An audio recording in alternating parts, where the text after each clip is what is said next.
요엘서의 말씀을 통해서 우리 모두가 함께 은혜 받기를 원합니다. 우리 1절 말씀 다시 한번 화면을 보고 읽어봐요. 시작. 부드엘의 아들 요엘에게 임한 여호와의 말씀이라. 아멘. 다른 선지자들과 달리 요엘 선지자에 대해서는 성경에 보면은 별다른 설명이 없이 시작함을 알 수 있습니다. 딱 두 가지가 나오는데요. 하나는 요엘의 아버지 이름이 누구예요? 부두엘이라는 사람입니다. 아버지의 이름이 나와 있습니다. 부두엘이고, 또 한 가지는 그에게 하나님의 말씀이 임했다라는 두 가지를 소개하고 시작합니다. 이것이 요엘 선지자에 대한 단 두 가지의 설명인데요. 여러분, 요엘이라는 사람에게 있어서 중요한 것은 그의 고향이 어디인가, 그는 어떤 직업을 가졌는가, 몇 살에 그가 하나님의 부르심을 받아 사역을 시작했는가, 여러분, 이런 것이 중요하지 않았습니다. 요엘이라는 선지자에 기억되는 것은 무엇이냐면 그에게는 하나님의 말씀이 임한 선지자였다라는 것입니다. 그러니까 요엘과 같은 동시대 마을 사람들, 친척들, 친구들, 요엘에 대해서 참 많은 면면을 알았을 것입니다. 그의 고향도 알았을 것이고 그의 학벌도 알았을 거예요. 또 그의 직업도 알았을 거예요. 여러분, 그런데 이후에 모든 것은 잊혀져 버리고 한 가지만 기억이 되는데, 여러분, 오늘 말씀해 보니까 그가 하나님의 말씀을 받은 사람이었다라는 것입니다.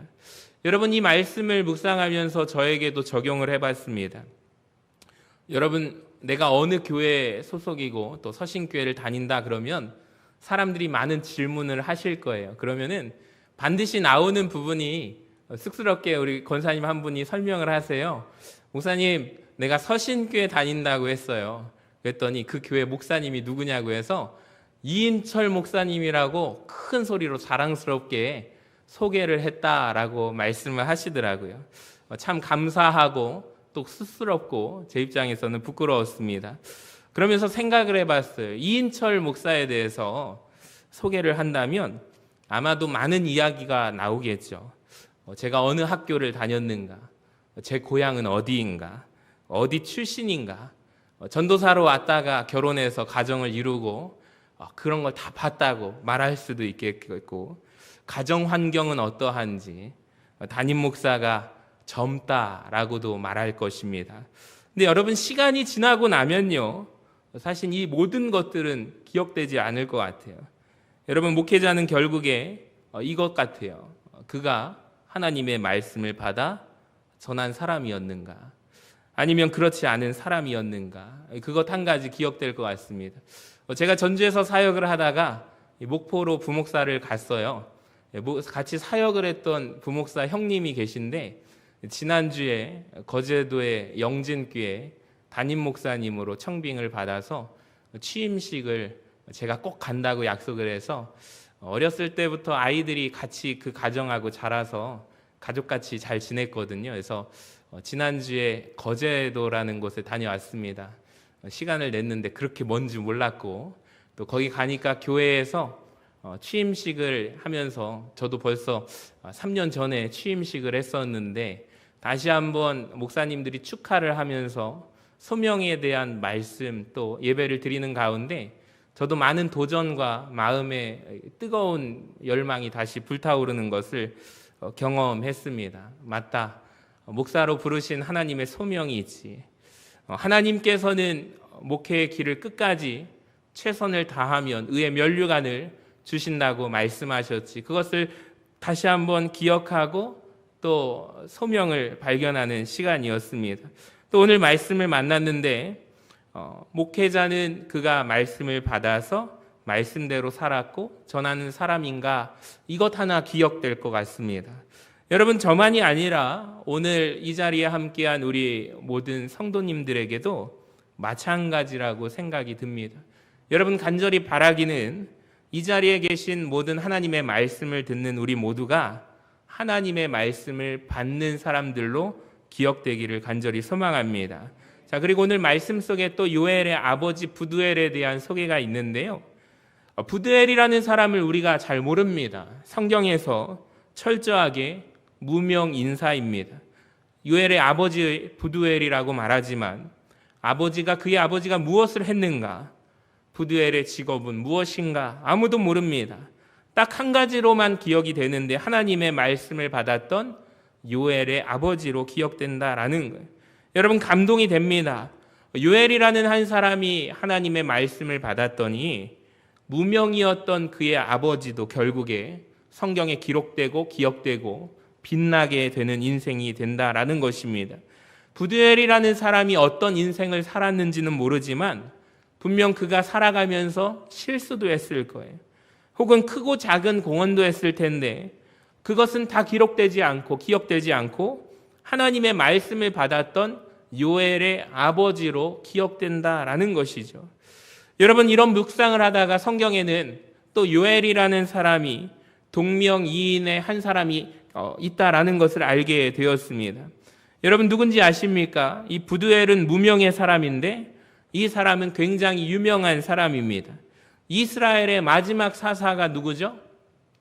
사사 중에 마지막 사사가 따라합시다. 사무엘. 예, 감사합니다. 사무엘입니다. 사사 마지막 사무엘의 맏아들이 장자가 이름이 요엘입니다. 우리 사무엘상 8장 1절에서 3절 좀 길지만 화면을 보고 같이 한번 읽어봐요. 시작. 사무엘이 늙음에 그의 아들들을 이스라엘 사사로 삼으니 장자의 이름은 요엘이요 차자의 이름은 아비아라. 그들이 브엘세바에서 사사가 되니라. 그의 아들들이 자기 아버지의 행위를 따르지 아니하고 이익을 따라 뇌물을 받고 판결을 굽게 하니라. 이 사무엘이라는 아주 유명한 아버지를 두었는데요. 여러분, 그 아들 장자 요엘 때문에 아버지의 사무엘의 이름이 먹칠이 됩니다. 여러분, 그의 아들 요엘은 어떤 사람인가? 부패한 사람이죠. 뇌물을 받아서 판결을 굽게 하는, 다르게 하는 사람입니다. 제가 오늘 말씀을 시작하기에 앞서서 부두엘의 아들 요엘과 사무엘의 아들 요엘을 묵상을 해봤는데요. 이 가운데도 부모님들이 계십니다. 여러분, 저는 바라기는 여러분이 자녀들을 잘 키운 하나님의 사람, 부모인 부두엘이 되시기를 주님의 이름으로 간절히 축원합니다. 여러분, 우리가 아무리 무명한 인생을 살지라도 여러분은 하나님의 자녀들을, 하나님의 사람들을 길러낼 수 있다면 여러분이 자녀들을 통하여 여러분이 빛나게 될 줄로 믿습니다. 반면에 사무엘과 같이 내가 아무리 유명하고 하나님 앞에서 쓰임받았다 할지라도 자녀를 잘 키우지 못한다면, 신앙으로 잘 키우지 못한다면 나 역시도 이름이 빛나지 않게 될 수 있다라는 것을 여러분 알았으면 좋겠습니다. 또 자녀된 입장에서 자녀들 계십니까? 우리가 어떠한 삶을 살아가느냐에 따라서 부모의 이름을 빛나게 할 수도 있고 부모의 이름을 먹칠할 수도 있다라는 것을 우리가 알았으면 좋겠습니다. 그러면서 우리는 이런 질문을 했으면 좋겠어요. 나는 어떠한 요엘이 될 것인가? 여러분, 자녀된 분들은 돌아보는 은혜가 있기를 원합니다. 자, 본격적으로 요엘서로 돌아와서 하나님의 말씀을 함께 읽겠습니다. 자, 요엘서의 배경은 다음과 같은데요. 4절을 같이 한번 읽어봐요. 시작. 팥중이가 남긴 것을 메뚜기가 먹고 메뚜기가 남긴 것을 느치가 먹고 느치가 남긴 것을 황충이 먹었도다. 여러분, 이 말씀은 쉽게 말한다면 메뚜기 떼와 비슷한 어떤 것들이 네 차례에 걸쳐서 이스라엘을 휩쓸고 지나갔다라는 거예요. 그러니까 엄청난 경제적인 위기가 이스라엘에게 닥친 것입니다. 여러분, 바로 이때 한 번도 아니고 4번씩이나 메뚜기 떼가 휩쓸고 습격하고 간 다음에 망연자실한 순간에 하나님께서는 요엘에게 말씀을 주십니다. 사실 신명기 28장에 하나님이 이미 말씀을 하셨는데요. 이스라엘이 앞으로 하나님께 불순종할 경우에 하나님은 심판의 도구로 메뚜기를 사용하시겠다라고 말씀하셨습니다. 우리 같이 한번 화면을 보고 읽어봅니다. 시작. 내가 많은 증거를 들에 뿌릴지라도 메뚜기가 먹음으로 거둘 것이 적을 것이며 내 모든 나무와 토지 소사는 메뚜기가 먹을 것이며, 그러니까 모든 것은 하나님께서 그 중에 하나의 심판 중에 하나가 메뚜기를 들어서 사용해서 너희들을 심판할 것이다 이미 말씀을 하셨어요. 여러분, 우리 이 말씀을 한번 우리 삶 속에 돌아보면 인생의 경제적인 위기가 모든 것이 다 하나님의 심판은 아닙니다만 어떠한 경제적인 위기는 하나님께로부터 온 경고임을 우리가 알았으면 좋겠습니다. 근데 많은 사람들이 그런 것을 그렇게 생각하지 않습니다. 때로는 환경 가운데 하나님께서 우리에게 어려움을 허락하시고 그것을 통해서 하나님께로 돌아오게 하시려는 경고로 사용할 때가 있다라는 거예요. 여러분, 혹시 이 가운데 경제적인 어려움을 경험하고 계신 분들 계십니까? 하나님께서는 여러분에게 그 어려움을 통하여 경고의 나팔을 주시는 것인지도 모릅니다. 이스라엘 백성들에게는 4번이나 걸쳐서 메뚜기 떼가 임하게 되었고요. 처음 임했을 때 사람들은 우연이겠지라고 생각할 수도 있었을 거예요. 근데 두 번째에도 메뚜기 떼가 임합니다. 근데 이것은 정상적인 것이 아닙니다. 특별한 것이죠. 또 한 번에 3번째 메뚜기 떼가 임합니다. 그런데도 사람들은 여전히 무감각하게 됩니다. 아무도 그 가운데서 영적인 의미를 읽어내지 못해요. 그리고 4번째 마지막으로 황충이 임합니다. 이래도 사람들이 전혀 모르니까 하나님께서 누구를 보내시냐면 요엘 선지자를 시켜서 여기에 영적인 의미가 담겨져 있다라는 것을 하나님이 말씀하시고 알려주시는 것입니다.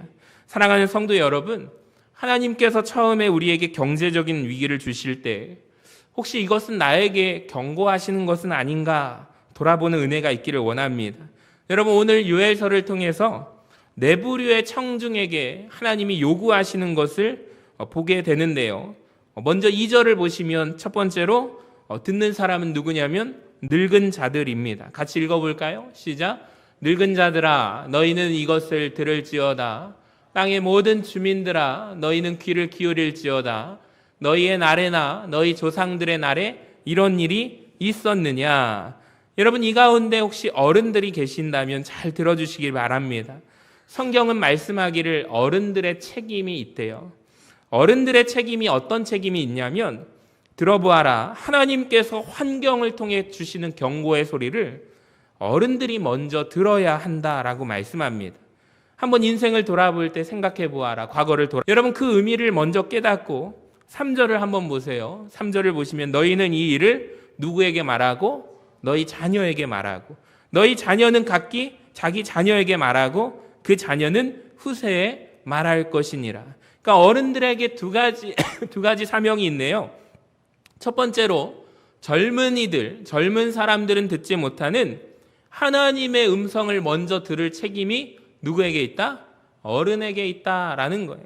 그리고 나서 젊은 사람들, 젊은이들에게 하나님의 뜻을 알려줄 책임이 어른들에게 있다라는 것입니다. 여러분, 그것이 어른들의 사명인 줄로 믿습니다.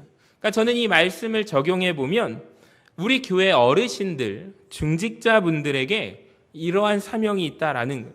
여러분, 환경을 통해서 주신 하나님의 음성을 다른 사람들은 미처 깨닫지 못할지라도 여러분은 먼저 깨달아야 합니다. 그것이 어른의 사명입니다.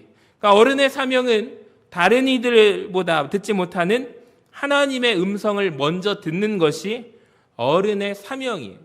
교회가 어려울 때 누가 제일 먼저 기도해야 할까요?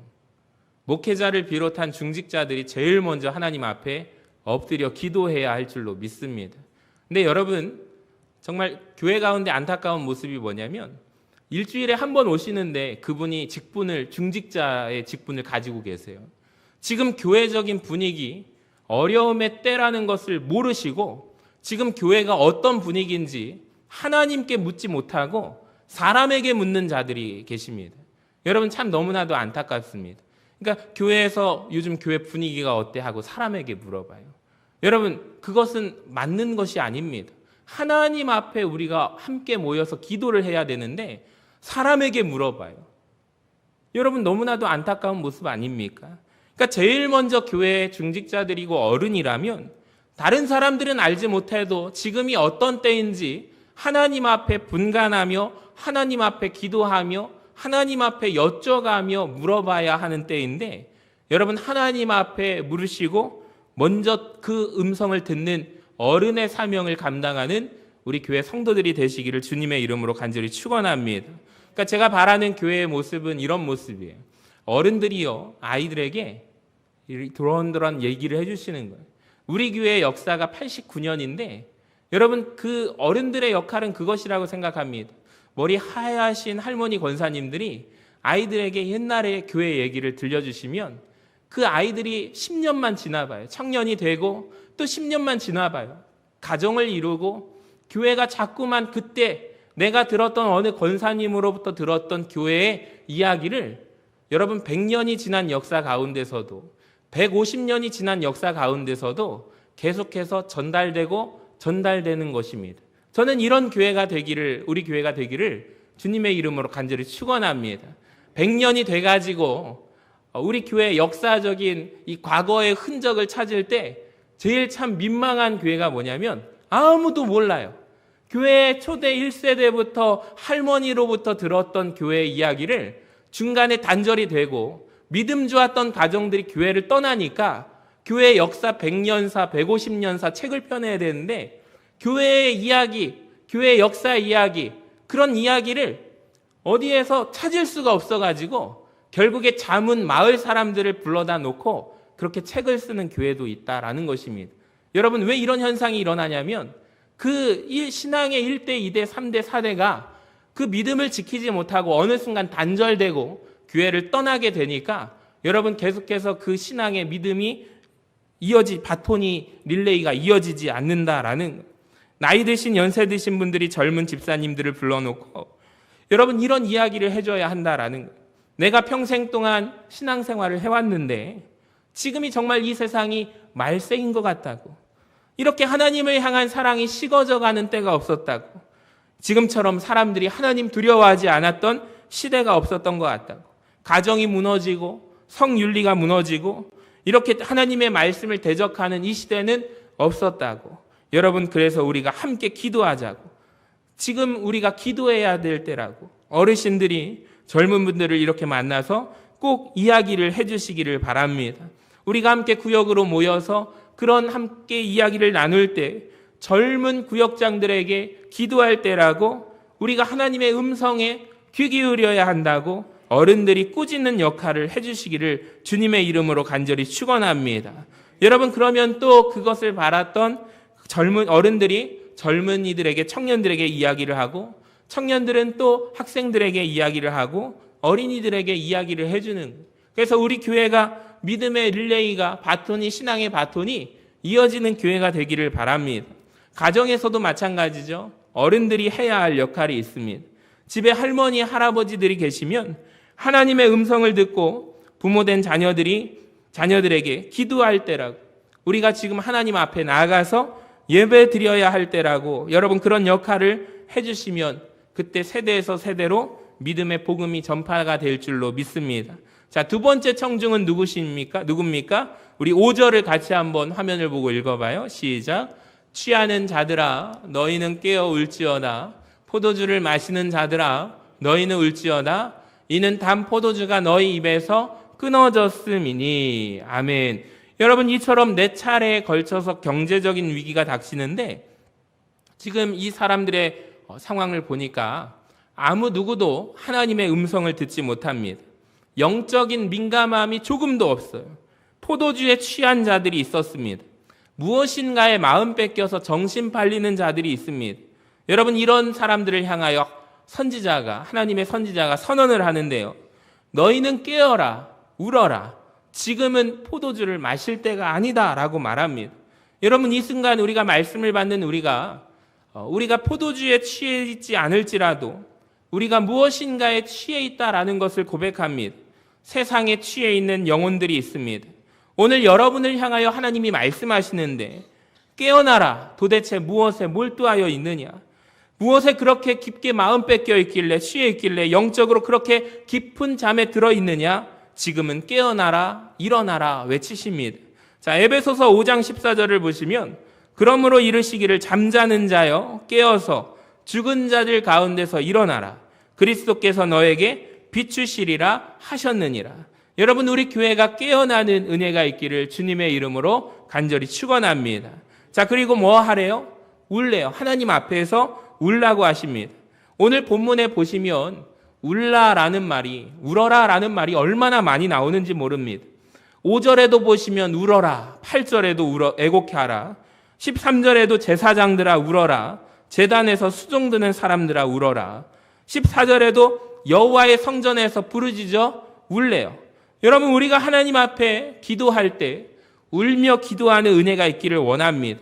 여러분, 우리 교회가 기도가 죽으면 안 됩니다. 일어나 깨어 기도하시기를 바랍니다. 애통하면서 정말로 이 세대를 바라보며 하나님 마음을 구하며 기도할 때 우리 교회를 통한 하나님이 역사하여 주실 줄로 믿습니다. 어떤 집사님이 전화가 왔어요. 목사님, 제가 이런 마음 안 들었는데 뉴스를 보니까 너무 기가 막혀서 나라를 위해서 기도를 해야겠다라는 마음이 든대요. 아마 우리 교회에서 제일 멀리 사시는 분인데 어떻게 해야 교회 와서 기도할 수 있는지 본당 문 여는 방법 좀 알려주세요 해가지고 전화로 알려드렸어요. 그래서 그 시간 되면은 기도하고 다시 그 먼 거리를 돌아가십니다. 하나님께서 마음을 주신 거라고 생각을 해요. 정말로 이 시대를 바라보면서, 뉴스를 바라보면서 기가 막힌 세대라는, 정말로 내 자녀들과 손주들에게 민망한 시대를 살아가고 있다. 그러니까 나라를 위해서 기도해야 되겠다라는 마음이 크게 들었다고 합니다. 여러분, 기도하시기를 바랍니다. 세 번째로 11절에 같이 한번 읽어봅니다. 시작. 농부들아 너희는 부끄러워할지어다. 포도원을 가꾸는 자들아 곡할지어다. 이는 밀과 보리 때문이라 밭의 소산이 다 없어졌음이로다. 놀라운 말씀입니다. 여러분, 왜 부끄러워해야 할까요? 이게 부끄러운 일이 되려면 부끄러운 생각이 전제되어야 하는데요. 농부들이 어떤 생각을 가지고 있었는가 한번 생각해 보시기를 바랍니다. 농부들이 어떤 생각을 가지고 있었길래 하나님께서 농부들의 생각을 보시고 농부들에게 그 생각을 가진 것을 부끄러워하라라고 말씀을 하셨을까요? 농부들이 이런 생각을 했습니다. 내가 열심히 씨를 뿌리고 땀 흘려서 일을 하면 거두는 것이 농사의 법칙이다라고 농부가 생각을 했어요. 여러분, 포도원 가꾸는 자들도 마찬가지입니다. 내가 열심히 땀 흘려서 일하면 수고한 만큼, 내가 땀 흘린 만큼 땅은 내게 정직하게 소득을 주겠지라는 생각을 그들이 갖고 일을 했다라는 것입니다. 여러분, 그런데 이 생각이 우리 모두가 갖고 있는 생각 아닙니까? 우리가 열심히 땀 흘려 일하면 소득이, 수확이, 열매가 있을 것을 기대하며 열심히 일하고 계시지 않습니까? 근데 하나님께서 말씀하십니다. 그 생각은 부끄러운 생각이래요. 여러분, 왜 그렇습니까? 그동안 사실 열심히 땀 흘린 만큼 그들이 수확을 얻을 수 있었던 이유는 하나님께서 재앙으로부터, 메뚜기와 같은 재앙으로부터 그들을 보호해 주셨기 때문이다라는 것. 여러분, 나의 노력이 빛을 발할 수가 있었던 이유는 하나님께서 여러 가지 모양으로 은혜를 베풀어 주셨기 때문입니다. 여러분, 그런데 하나님이 한번 그것을 휩쓸어 가버리시면 내가 아무리 열심히 수고하고 애를 쓰고 노력해도 그 수고가 헛된 수고가 될 수밖에 없다라는 것을 그들은 몰랐다라는 것이죠. 그래서 그 생각을 가진 것을 부끄러워만 해야만 한다라고 하나님이 말씀하시는 거예요. 여러분, 우리 가운데서도 사실 이 생각을 가지고 살아가는 분들이 많습니다. 내가 열심히 더 일하면 되지. 내가 땀 흘리고 더욱더 열심히 수고하면 거두게 되지. 맞습니다. 여러분, 그런데 전제되어야 할 것이 있어요. 뭐냐면 하나님이 도와주셔야만 합니다. 따라합시다. 하나님이 도와주셔야만 합니다. 여러분, 그 생각을 갖는 것의 우선이 전제가 하나님 도와주세요. 하나님이 도와주셔야만 합니다. 하늘에서 위에서 도와주시기를 바랍니다. 여러분, 내가 열심히 일하는 것보다 훨씬 더 중요한 것은 위에서 하나님이 도와주셔야만 한다라는 거예요. 여러분, 우리 인생은 마치 농부들과 같습니다. 여러분, 열심히 일하십시오. 그런데 전제가 있습니다. 하나님이 도와주시고 그 은혜를 사모하시기를 바랍니다. 내가 열심히 일한다고 되는 것 아닙니다. 세상 사람들은 그렇게 말하고 그것을 자기의 신념으로 삼을 수 있습니다. 근데 여러분도 똑같이 그런 말을 하면 안 됩니다. 여러분은 하나님의 자녀이기 때문입니다. 여러분은 하늘의 메인 사람들입니다. 하나님의 자녀로 하나님이 인쳐주셨습니다. 그러니까 하나님이 열어주셔야만 우리가 수확을 얻을 수 있고 결실을 얻을 수가 있다라는 거예요. 여러분, 우리가 만약에 세상 사람들처럼 내가 열심히 일하면 소득이 발생되고 열심히 일을 할 때 보상을 받게 될 것이다. 여러분, 이 생각은 하나님이 보실 때 부끄러운 생각이고 이런 부끄러운 농부들과 포도원 주인들과 같다라는 것입니다. 여러분, 이 생각을 내려놓으시고 기도함으로 하나님의 기이한 도우심을 경험하는 은혜가 우리 모두에게 있기를 주님의 이름으로 간절히 축원합니다. 마지막으로 하나님께서 요엘 선지자를 통하여 누구에게 말씀하냐면 제사장들에게 이야기를 합니다. 우리 13절을 같이 화면을 보고 읽어봐요. 시작. 제사장들아, 너희는 굵은 배로 동이고 슬피 울지어다. 제단에 수종드는 자들아, 너희는 울지어다. 내 하나님께 수종드는 자들아, 너희는 와서 굵은 베옷을 입고 밤이 새도록 누울지어다. 자, 여기까지 읽으면 제사장들이, 목회자들이 하나님 앞에서 회개해야 하는구나 라고만 알게 되어 있습니다. 여러분, 그런데 14절이 중요합니다. 14절에 보시면 너 혼자만 울고 회개하고 기도하라가 아닙니다.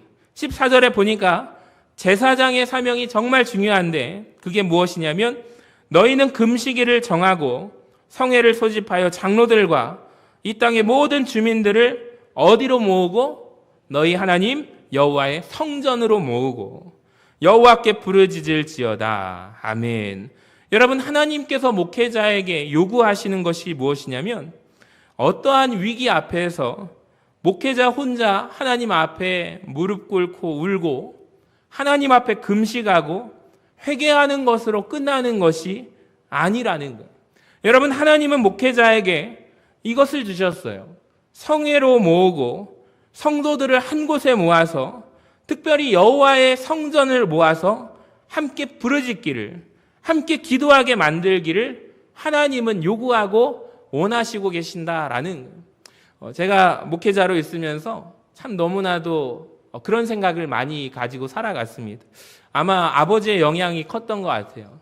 그러니까 아버지가 목회를 하시면서 항상 그런 얘기를 하셨어요. 교회 안에 좋은 일이 있어도 나쁜 일이 있으면 또 특히 성도들 가정에 안 좋은 일이 생기면 모든 것이 다 내 탓 같다.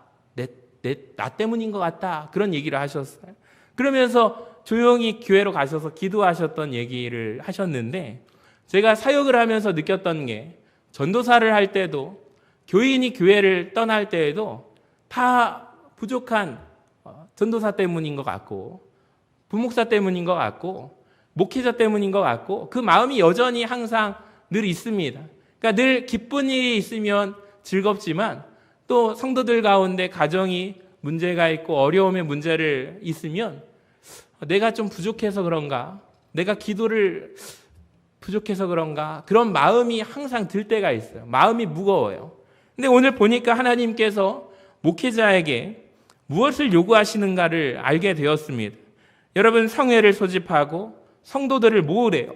특별히 성전에 모아서 함께 부르짖고 함께 기도하게 만드는 것을 하나님은 원하신대요.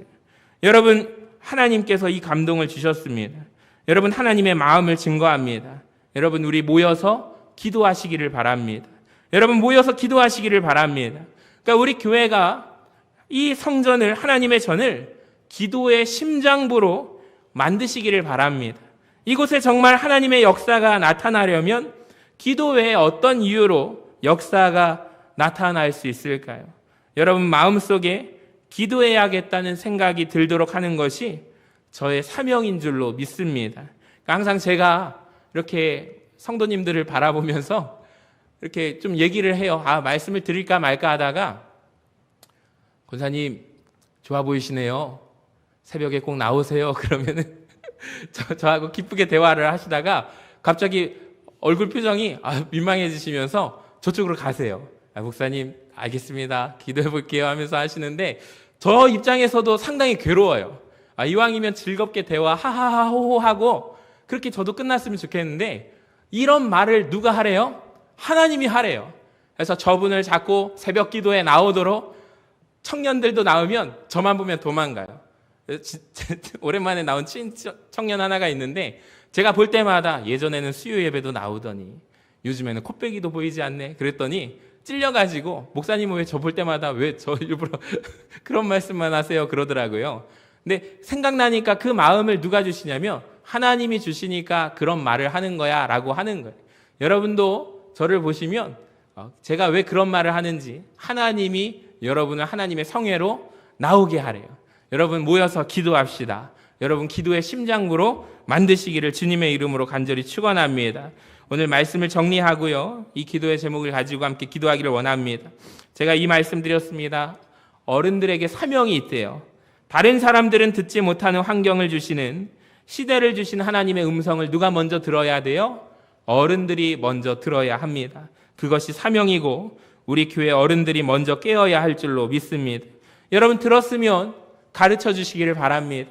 우리 젊은 세대들에게 가르쳐야 합니다. 기도하자고, 말씀 보자고, 하나님 앞에 똑바로 섬겨야 한다고 가르쳐 주시기를 바랍니다. 여러분 잠에 취해 계신 분들 깨어나는 은혜가 있기를 원합니다. 나의 스스로 노력하며 거둘 수 있다고 생각했던 농부들의 생각, 여러분 그 생각을 가졌을 때 부끄러워하는 은혜가 있기를 원합니다. 내 힘으로는 안 되고 하나님이 도와주셔야만 한다는 것을 깨닫기를 원합니다. 여러분 우리가 회개하고 기도할 뿐만 아니라 하나님의 사람들을 모아서, 그러니까 이왕의 수요 기도회, 새벽 기도에 오실 때 사람들을 모으셔서 우리 함께 기도하자고 권하시는 우리 성도들 되시기를 바랍니다.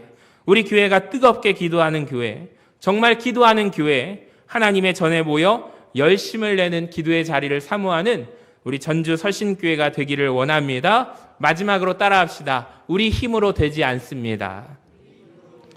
누가 도와주셔야 돼요? 하나님이 도와주셔야 합니다. 그 믿음의 고백으로 나아갈 수 있기를 원합니다.